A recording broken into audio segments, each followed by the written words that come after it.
Shalom Israel, I hope everyone has a great day. I'm making another video, what I like to call Hebrew heroics, because they like to tell you and make us think that our ancestors who were enslaved and who were sentenced to captivity and slavery like we have been never fought back, which that's not the case.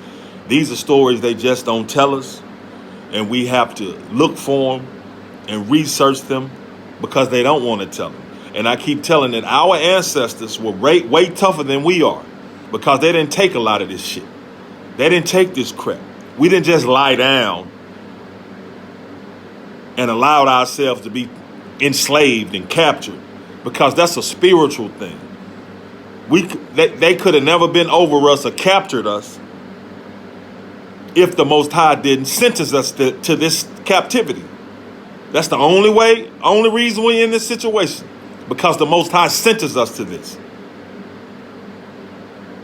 He fought against us to whoop us and to punish us because we hard-headed, just like we hard-headed now. But these are just some things that I researched myself to share, to go against the narrative that we're always giving, that we didn't fight back. We just lied down and allowed ourselves to be snatched up, and we just stayed in slavery just happily. No, we always fought back. And I always get offended when I see t-shirts or I hear other black people say, I'm not my ancestors, I'll fight back. We don't fight back now. We don't do anything. We just talk and march. We talk and march. They fought back. They didn't care about losing their lives or their freedom. They didn't, because they were fighting for something. But you can't fight against the sentence of the Most High, because it doesn't end until he says it ends. But Hebrew heroics, this is information I get from blackpast.org, www.blackpast.org. A lot of great information. New York City slave uprising, 1712.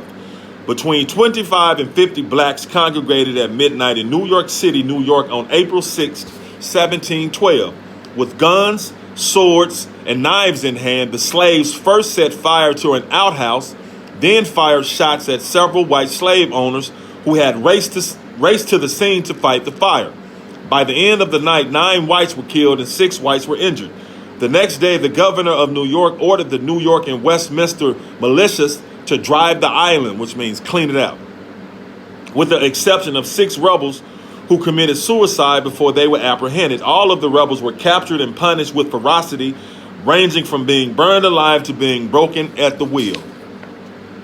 But the swift punishment of the guilty was not enough to quell the concerns of slave owners and their political body. Within months, the New York Assembly passed an act for preventing, suppressing, and punishing the conspiracy and insurrection of Negroes and other slaves. Masters were permitted to punish their slaves at their full discretion, not extending to life or member.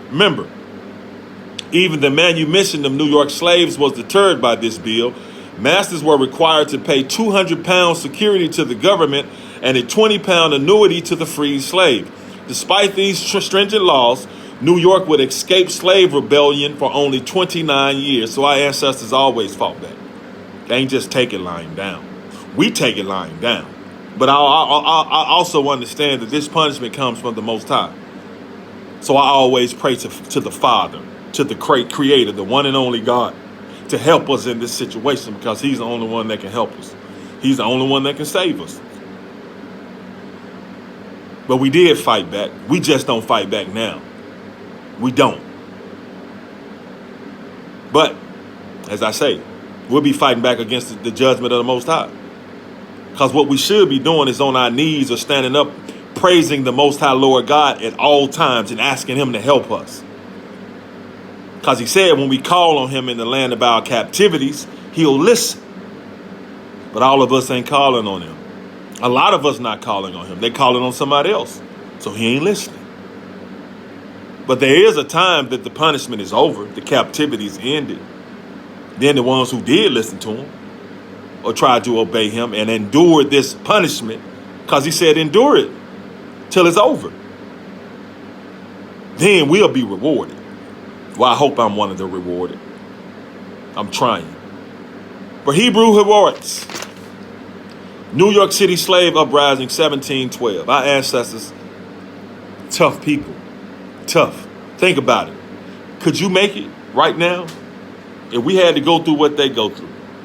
If we was once living as kings and queens or royalty with everything in our hand, and all of a sudden we were snatched up and thrown into slavery, could you take it? Most of us couldn't take it. They did, though. They did.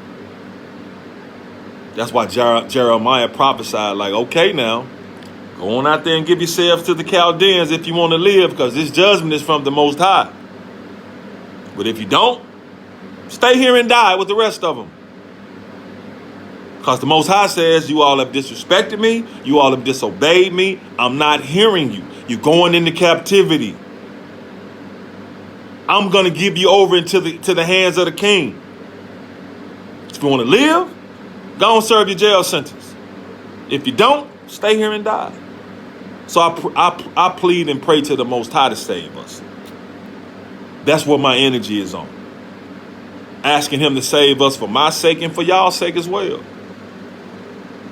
No energy to be arguing with other races of people. No energy to be mad at them all. I ain't got time for that. I'm going to focus on me. I'm going to focus on the Most High. I'm going to focus on me, and I'm going to focus on us. Because he's the one that can help us. He's the only one that can help us. So I keep talking to him and praying to him on you all's behalf, Israel, even if you don't. Even the idolaters. I pray that you all come up out of that.